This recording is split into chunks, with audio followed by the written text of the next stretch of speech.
সম্মানিত হাজিরিন, নামাজ না পড়ার কারণে কিছু বান্দা জাহান্নামে চলে যাবে। ঈমান থাকার কারণে জাহান্নামের আযাব ভোগ করে কোন না একদিন সে জান্নাতে প্রবেশ করবে।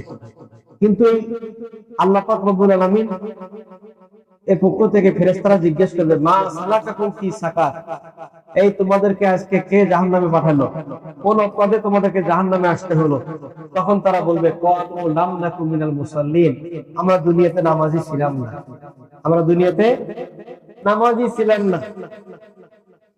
আল্লাহ রাব্বুল আলামিন সূরা বাকারা 238 নম্বর আয়াতের মধ্যে বলেন, হাফিজু আলাস সালাওয়াতি ওয়াস সালাতিল উসতা, তবে নামাজ সমূহের প্রতি যত্নবান হও, বিশেষ করে মধ্যবর্তী নামাজের প্রতি।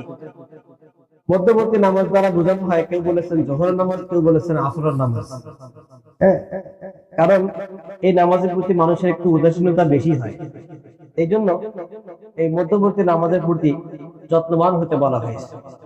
আবার বিভিন্ন হাদিস সূত্রে পাঁচ ওয়াক্ত নামাজের ব্যাপারে গুরুত্বারোপ করা হয়েছে। বলা হয়েছে, যারা দুই ঠান্ডা মুহূর্তে নামাজ আদায় করে তাহলে জান্নাত, সে জান্নাতে প্রবেশ করবে। দুই ঠান্ডা মুহূর্ত কি? একটা হচ্ছে ফজরের নামাজ, আর একটা হচ্ছে এশার নামাজ।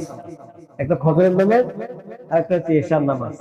আবার অন্য হাদিসের মধ্যে বলা হয়েছে, যে ব্যক্তি ফজর এবং এশা জামাতের সাথে আদায় করবে, সারা রাত জেগে জেগে বদবন্দি করলে যে সওয়াব হবে, আল্লাহ পাক সেই সওয়াবটুকু তাকে দান করবে। সুবহানাল্লাহ।